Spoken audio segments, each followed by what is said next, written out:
আসসালামু আলাইকুম সুপ্রিয় নবম দশম শ্রেণীর শিক্ষার্থীবৃন্দ, আশা করি প্রত্যেকেই ভালো আছো।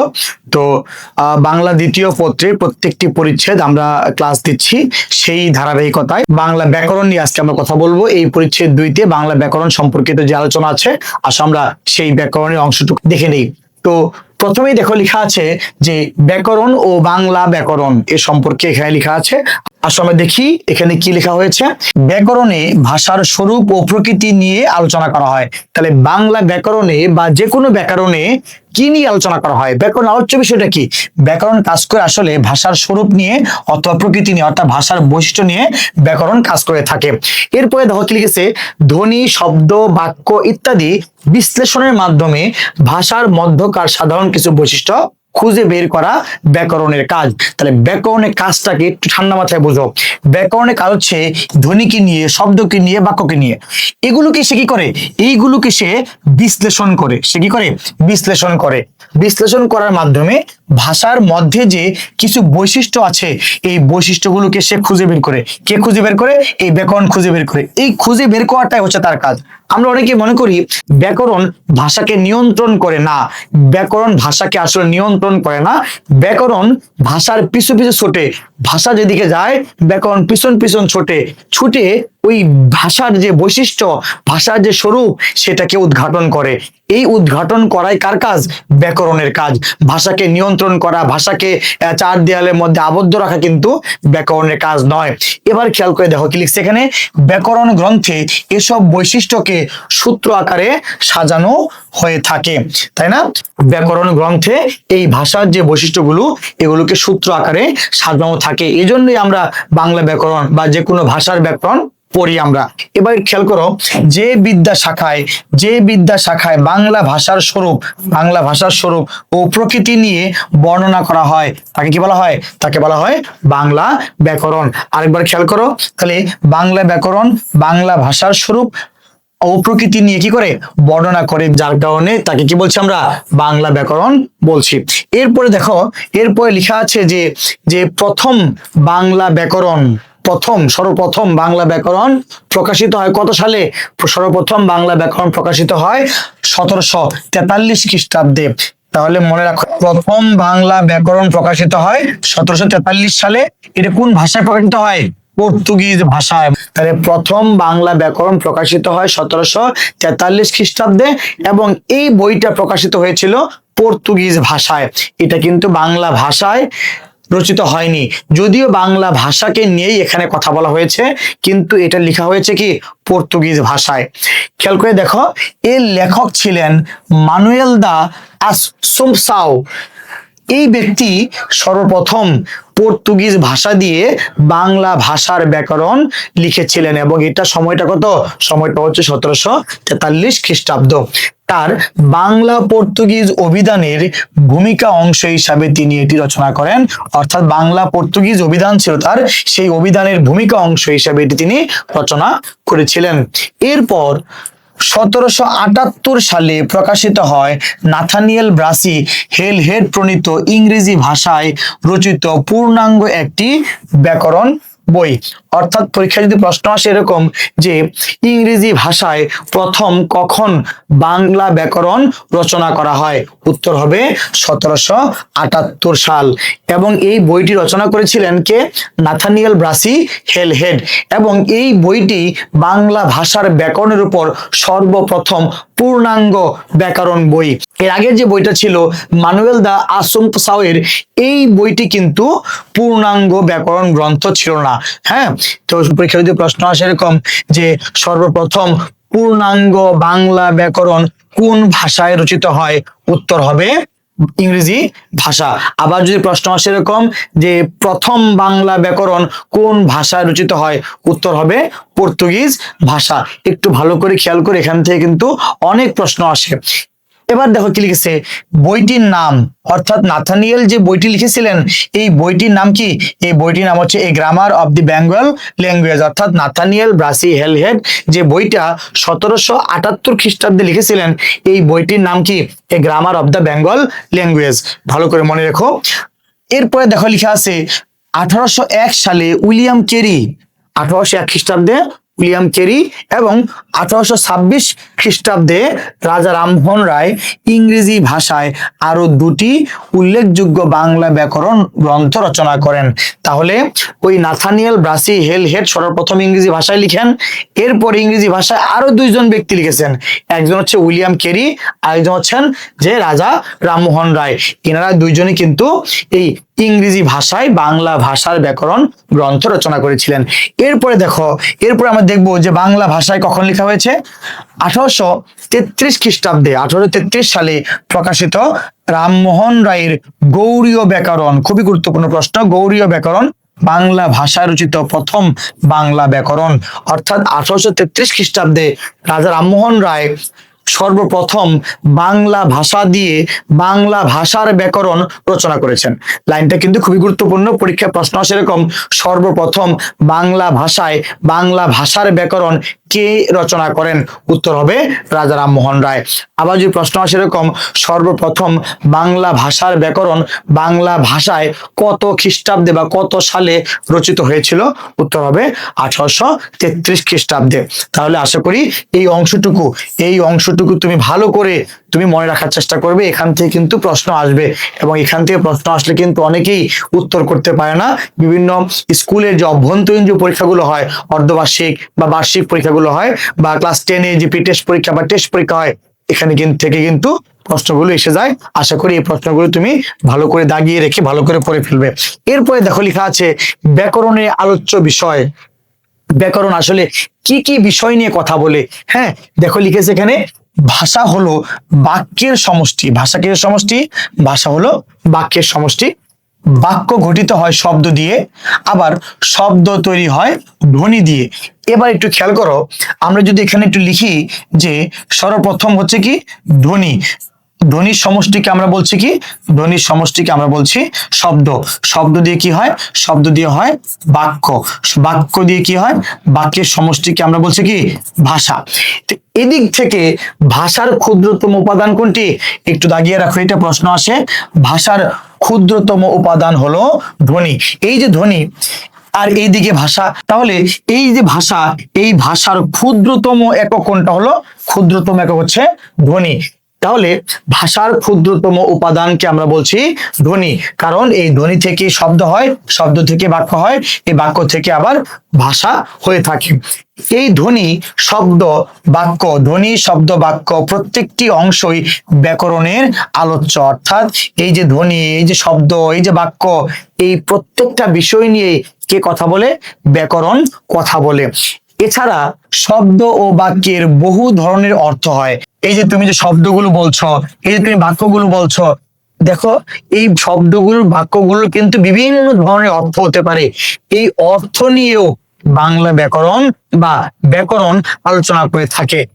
দেখো লেখা আছে এখানে, সেসব অর্থ নিয়েও ব্যাকরণে আলোচনা করা হয়।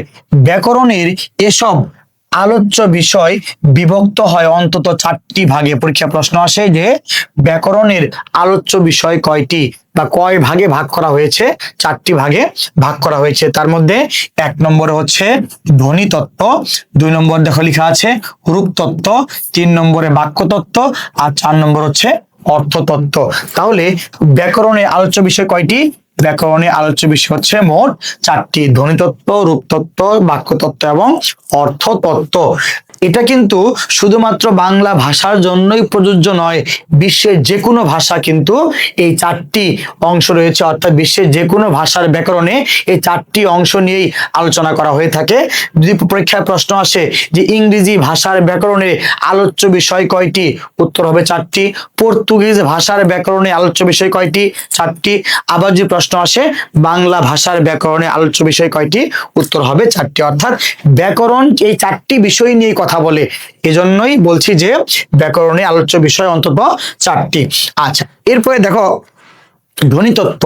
এবার আমরা এই যে ব্যাকরণের চারটি আলোচ্য বিষয়, এই চারটি আলোচ্য বিষয়ে কোন অংশে কি আলোচনা করা হয় এ সম্পর্কে আমরা জানবো। দেখো লিখা আছে ধ্বনিতত্ত্ব। ধ্বনিতত্ত্বের আলোচ্য বিষয় কি? ধ্বনি। দাগাও। ধ্বনিতত্ত্বের আলোচ্য বিষয় হচ্ছে ধ্বনি। দাগিয়ে রাখো। ধ্বনিতত্ত্বের আলোচ্য বিষয় হচ্ছে ধ্বনি। লিখিত ভাষায় ধ্বনিকে যেহেতু বর্ণ দিয়ে প্রকাশ করা হয়, তাহলে লিখিত ভাষায় ধ্বনিকে কি দিয়ে প্রকাশ করা হয়? ধ্বনিকে বর্ণ দিয়ে প্রকাশ করা হয়। দাগিয়ে রাখো। লিখিত ভাষায় ধ্বনিকে বর্ণ দিয়ে প্রকাশ করা হয়, তাই তাই বর্ণমালা সংক্রান্ত আলোচনা এর অন্তর্ভুক্ত। পরীক্ষা প্রশ্ন আসতে পারে যে এই বর্ণমালা সংক্রান্ত আলোচনা কার অন্তর্ভুক্ত? উত্তর হবে ধ্বনিতত্ত্বের অন্তর্ভুক্ত।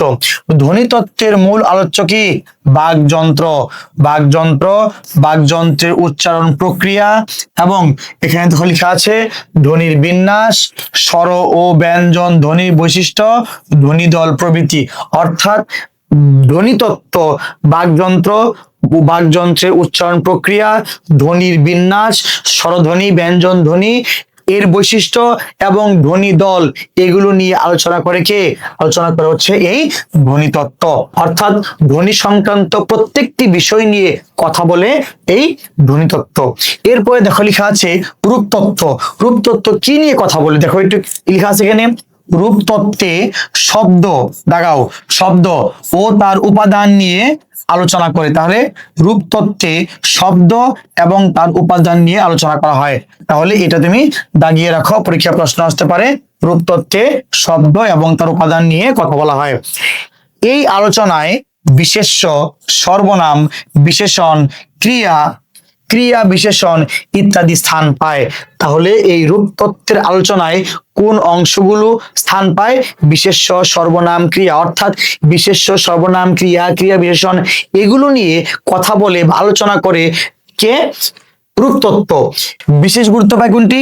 বিশেষ গুরুত্ব পায় হচ্ছে শব্দ গঠন প্রক্রিয়া। তাহলে এই রূপতত্ত্বে অর্থাৎ শব্দ গঠন প্রক্রিয়া কিন্তু এই রূপতত্ত্বের আলোচ্য বিষয়। অর্থাৎ শব্দ কিভাবে গঠিত হয় সেটাও কিন্তু এই রূপতত্ত্বে আলোচনা করা হয়।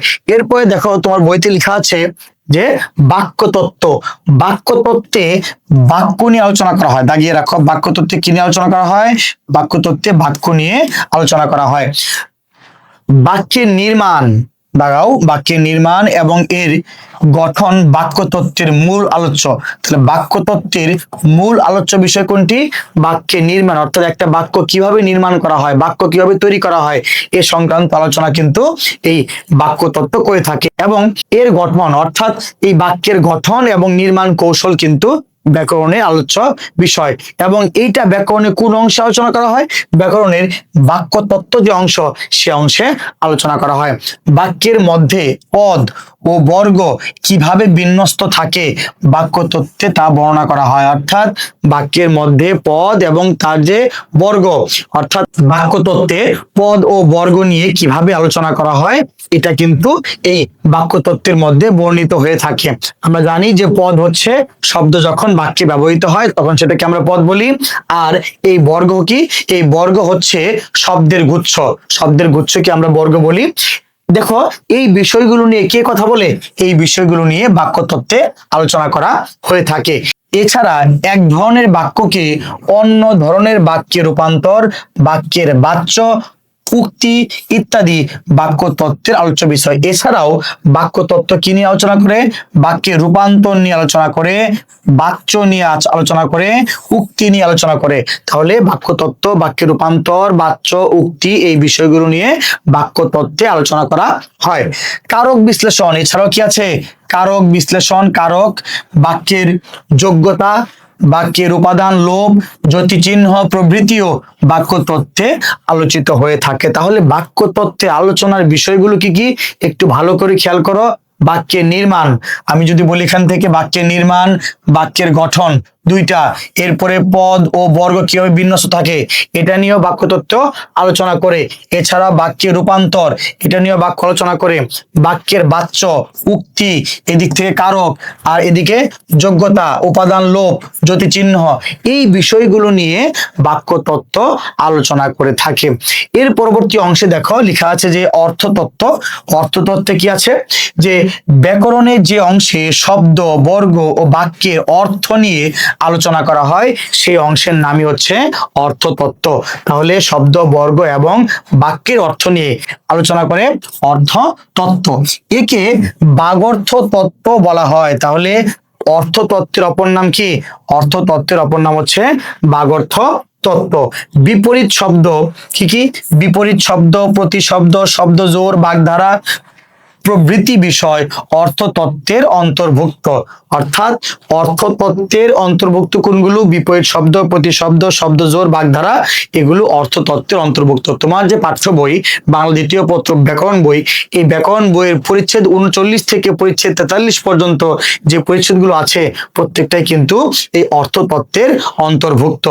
এছাড়া শব্দ, বর্গ ও বাক্যের ব্যঞ্জনা নিয়েও ব্যাকরণের এই অংশে আলোচনা করা হয়ে থাকে। ব্যঞ্জনা কি? ব্যঞ্জনা হচ্ছে একটি শব্দের আবিধানিক যে অর্থ, সেই অর্থের বাইরে অন্য অর্থ প্রকাশ যে করে সেটাকে বলি আমরা ব্যঞ্জনা। অর্থাৎ অর্থতত্ত্ব শব্দ, বর্গ ও বাক্যের ব্যঞ্জনা নিয়ে আলোচনা করে থাকে। আশা করি পরিচ্ছেদ 2 এর প্রত্যেকটি অংশ তুমি বুঝতে পেরেছ। বাংলা দ্বিতীয় পত্রের এই যে পরিচ্ছেদ 2 বাংলা ব্যাকরণ, এই অংশ থেকে কিন্তু এমসিকিউ আসে। এই অংশ থেকে ভালো করে এই পরিচ্ছেদ থেকে প্রত্যেকটা লাইন ধরে ধরে তুমি পড়ে ফেলো। আশা করি এই পরিচ্ছেদ সংক্রান্ত কোনো সমস্যা তোমার থাকবে না। এখানে বোঝার চেয়ে মনে রাখাটাই কিন্তু সবচেয়ে গুরুত্বপূর্ণ। কোন লাইনগুলোকে তুমি মনে রাখবে, কোন অংশগুলোকে বাদ দিবে, এটা কিন্তু ভালো করে তোমাকে বুঝতে হবে। না হলে কিন্তু গোটা বই তোমাকে মুখস্থ করতে হবে। এখান থেকে গুরুত্বপূর্ণ খুব বেশি এমসিকিউ নেই। যে এমসিকিউ গুলো দাগানো হয়েছে সেই এমসিকিউ গুলো তুমি ভালো করে দাগিয়ে সুন্দর করে পড়ে ফেলো। আশা করি এই পরিচ্ছেদ নিয়ে আর কোনো সমস্যা তোমার থাকবে না। আমাদের ক্লাসগুলো যদি ভালো লাগে, এই ক্লাসগুলোকে বন্ধুদের কাছে শেয়ার করে দাও, লাইক করো, কমেন্ট করো এবং সাবস্ক্রাইব করে আমাদের সঙ্গেই থাকো। আগামী ক্লাসের আমন্ত্রণ জানিয়ে আজকে এখানে বিদায় নিচ্ছি। আল্লাহ হাফেজ।